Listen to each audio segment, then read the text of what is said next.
Sa sitwasyong halos tayo tinutusta dahil sa sobrang init ng panahon ngayon, isang opsyon para maibsan ito ay magpunta at magpalamig sa mga lugar kung saan hindi gaanong ramdam ang init ng araw katulad ng Baguio City.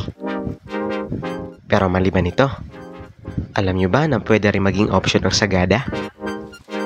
Ang bayan ng Sagada ay isang ikalima na klaseng bayan sa lalawigan ng Mountain Province. Ito ay may kalayuan ng 20 kilometers from Bontoc, ang provincial capital, at 396 kilometers from Manila. Ang Sagada ay kilala sa mga hanging coffin nito. Ito yung traditional way nila of burying people. Ilan sa mga popular activities pag kayo bumisita dito ay trekking, exploring both caves and waterfalls, spelunking, rappelling, visiting historical sites, and nature hikes. So ano, G ka na ba magsagada? Tara, takas tayo at pumunta sa lugar kung saan tahimik, malamig, may magagandang tanawin, at sariwa ang hangin.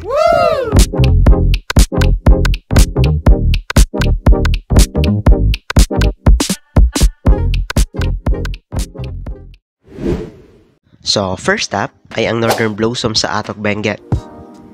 Sa 3 days and 2 nights na Sagada tour namin, minabuti ng group namin na unahin ito para sa 3rd day ay sa Banawi kami sa Ifugao. Tiis lang, nawawala yung lamig.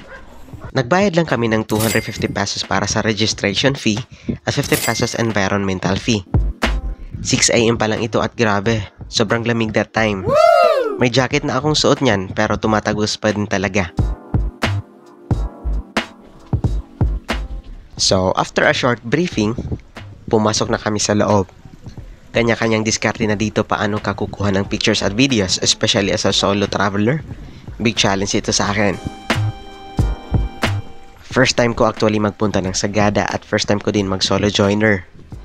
Kabado 20 pero hindi tayo nagpatinag. Nandito tayo para mag-enjoy at mapatunayan para sa sarili natin na kaya natin mag-travel mag-isa. Bali walang time limit naman sa loob. At need mo lang mag-enjoy pero since may itinerary kaming sinusunod, almost an hour lang ako nag-ikot-ikot. Expected na maraming flowers ang makikita mo dito, pero mas excited ako sa sunrise.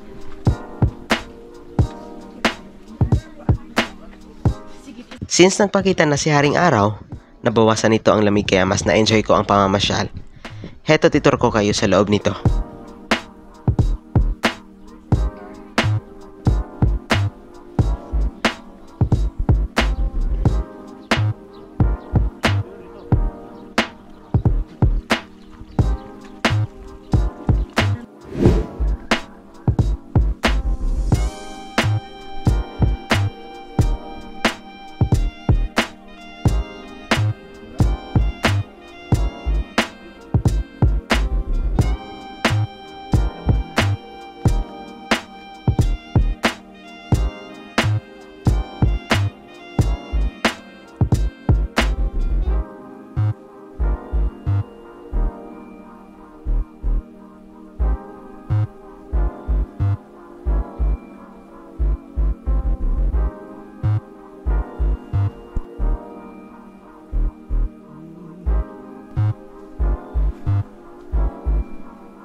May binigay palang stub kanina sa registration at magagamit iyon para sa free coffee at bread at the end ng farm tour.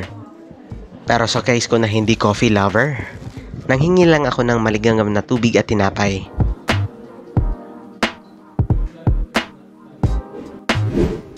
Then dumiretso na kami sa highest point para mag-breakfast.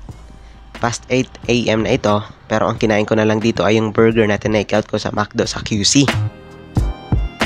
Pero yung ibang kasama ko, dito sila kumain. Kaya nagtingin-tingin na lang ako sa mga binibenta nila sa labas. Saktong tingin lang at early pa para nito. Sa third day na kasi ako mamimili ng pasalubong.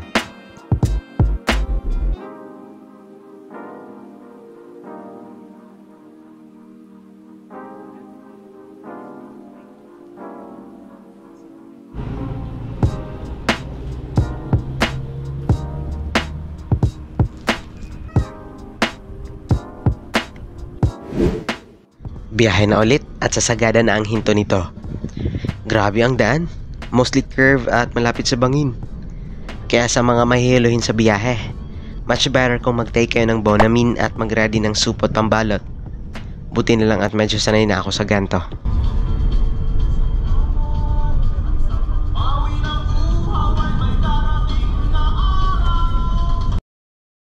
Sa Sagada Homestay Inn and Restaurant kami nag-lunch.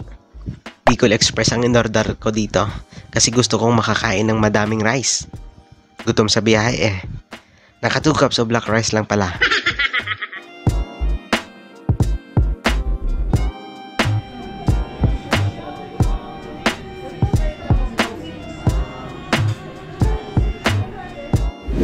Then start na ng Paitokan Tour at pupuntahan namin dito ang St. Mary's Church at Hanging Coffins.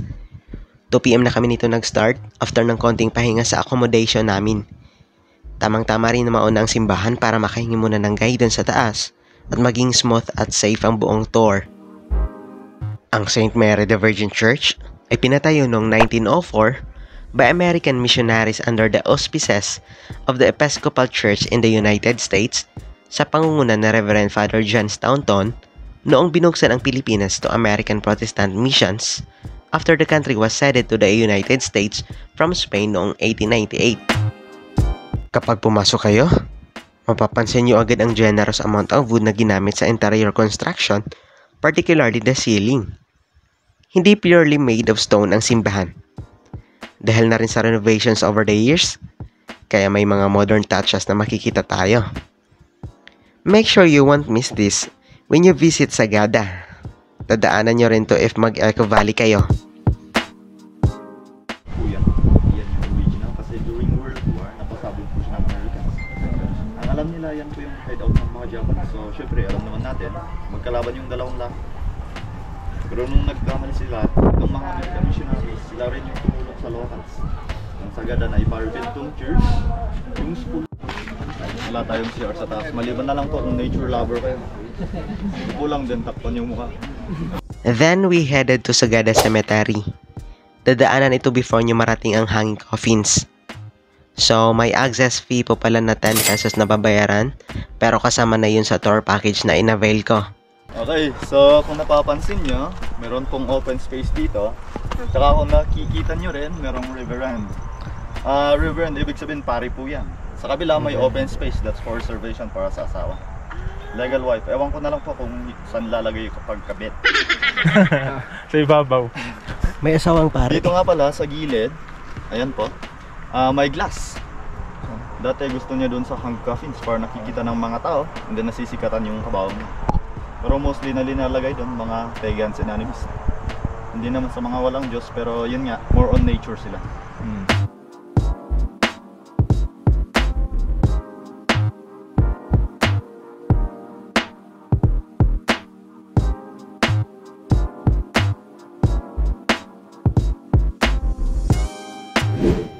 At after a few minutes ay nagpatuloy na kami maglakad patungo sa Hanging Coffins. Mostly pababa ang daan pagpapunta at pataas sa back trail. And there are other guests na pwedeng makasalubong on the way, kaya maging friendly at all times at mag-give way if necessary. Bata pa naman kayo. Alam nyo, sa highway lang may traffic ha. Ulit pa. Dahan. At sa kalagitnaan ng trail ay may nakita kaming isolated na coffin. May rock climbing din sila dito sa daan papuntang Hanging Coffins, pero minabuti ng group namin na dumiretso kasi may konting ambon that time.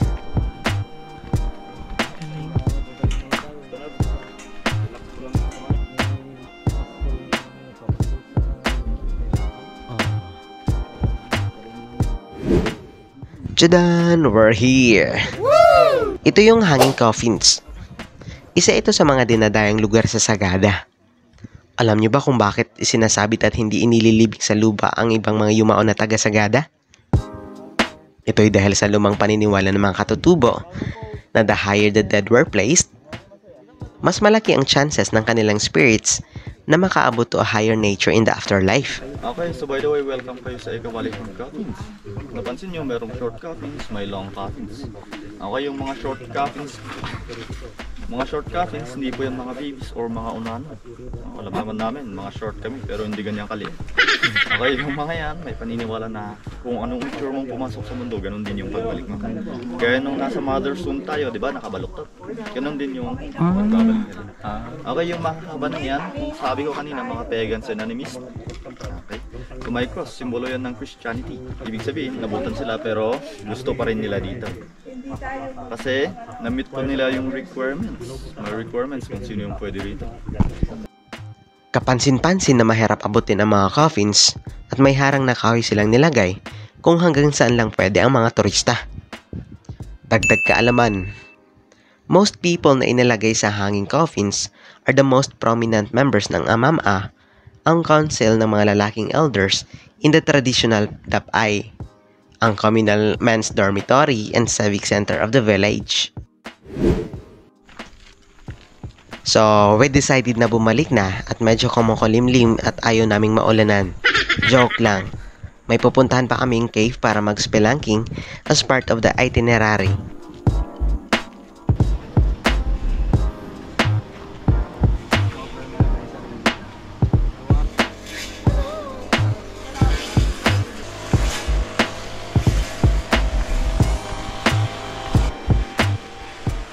Welcome to Sumaging Cave. May over 60 caves na na-discover sa Sagada at ang Sumaging Cave ang may pinakamaluwag na espasyo sa loob nito, kaya binansagan din ito bilang The Big Cave. Spelunking ang tawag sa gagawin namin inside Sumaging Cave kasi i-explore lang namin ito kasama na rito ang dumaan sa makikitid na passageways, umakyat sa mga boulders at minsan maligo sa underground rivers. So, by the way, yung mga kasama natin na isa, Kuya Ramos, kilala niyo doon. At saka yung isa, sa likod, si Sir Manuel. Madulas siya, so kailangan, dahan-dahan tayo. Mag-GPS kung pinakailangan. Alam niyo yung ibig sabihin ng GPS? Japang para sa iyo. Kapit tayo sa mga bato-bato, huwag kayong mantili na hawakan yung mga dumi. Kasi syempre, dito sa second stage o third stage, andun na po yung mga rock formations, may tubig doon, pwede tayong mag-tourist doon. Habang nandun tayo sa loob, more on picture takings, may konting mga trivias, mga rock formations, so widen your imagination. Para makuha nyo yung sinasabi namin, dapat wide and wild. Hawak sa bato. Thank you po. Anong part po yung may tubig? Part 2. Part 2. Part 2, part 3. Okay. Hanggang dibdib, may tubig yun. Lalangoy talaga? Hindi hanggang dibdib pag nakadapa ka. Pero hanggang dibdib daw yung Pero pag nakatayo ka, hanggang tuhod lang. Pag nakadapa. Dibdib. May 3 stages ang trail inside Sumaging Cave at ang stage 1 na kung saan ang goal mo lang dito ay ma-reach ang ilalim ng matatarik na bato at bapop covered cliff. Stage 2 naman na easy and happy part where you can see most rock formations. Dito rin ipatatanggal ang sapatos o tsinelas ninyo. At stage 3 na tinawag ng mga tour guide as the tunnel. Mababasa kayo dito. Dito kayo maka-experience na lumusot sa mga makikipon na daan, lumublob sa cold water, at gumamit ng ropes as you traverse the cave. Pero hanggang stage 2 lang kami. Napagdesisyonan ng grupo namin na hanggang dun lang at swak na raw ang experience sa 2 levels. Mga bato-bato. Yung gagawin natin sa picture, isang phone lang yung gagawin. Okay. Second stage na tayo. More on rock formations. Kaya meron tayong rock formation dito. Isang rock formation ng isang hayop. Ano yan? Ito yung ilong, yan yung mata yung butas. Ito yung tainga. Hindi ho, hindi ka nagkakamali. Baby elephant ko yung nandyan, sa harapan yung mother elephant. Ha? kaharap silang dalawa. Kaharap. I-imagine nyo na Ba't di ko ba ano? Yan yung makikita yung father elephant. Anong araw ngayon? Friday. Nasa trabaho, kaya wala. Tips pag mag-spelunking sa Sumaging Cave. 1. Magsuot ng matibay na footwear. Mahalaga na matibay at may good grip na footwear pag mag-explore sa Sumaging Cave. Ang terrain sa cave ay maaring madulas, kaya having reliable footwear ay makatutulong sa iyo na mag-navigate sa mga daan at rock formations ng mas madali. Pwede kayong sumunod din doon para ma... 1, 2, 3. Diba? Ano? Ano?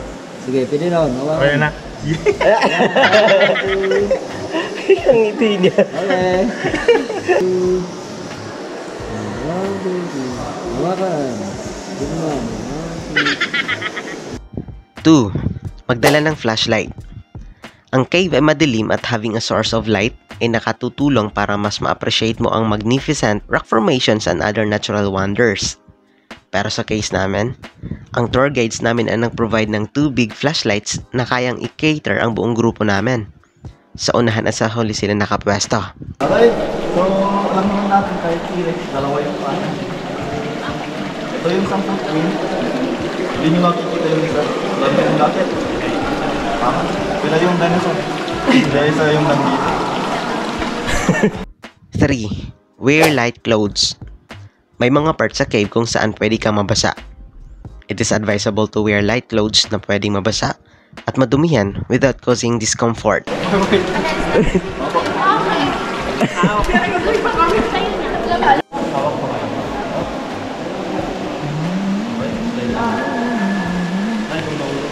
Ay, wala pa pa. Slides.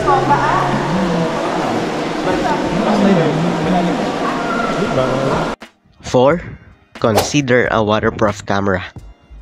Mas memorable ang Sumaging Cave experience mo kung may mga ganda kang selfies at croffies nito. Katulad sa video ko nito, kuha ito ng GoPro in which hindi agad masisira ang camera kahit mabasa ito. Pero always remember to protect your camera para maiwasan ang anumang damages. Nababa pa ba tayo? After sa video. Uwi ka na.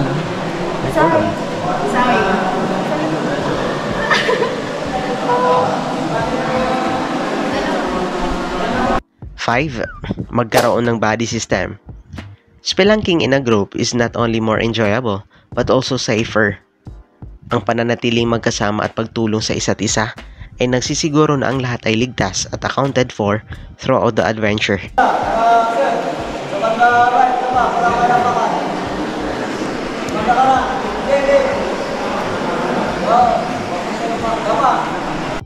Lastly, makinig sa tour guide. Ang role ng tour guide ay napakahalaga sa pagtiyak ng kaligtasan at kasiyahan sa spelunking adventure. Makinig ng mabuti sa instructions at sumunod sa mga patnubay. Malapit na sa exit. Kailang oras po tayo? More than an hour, no? Backtrail na to, since hindi na kami dumiretso sa stage 3. Umabot halos ng 1 hour and 50 minutes ang adventure papasok at palabas ng cave. Nakakapagod, kahit puyat pa. Grabe. Pero na-enjoy namin.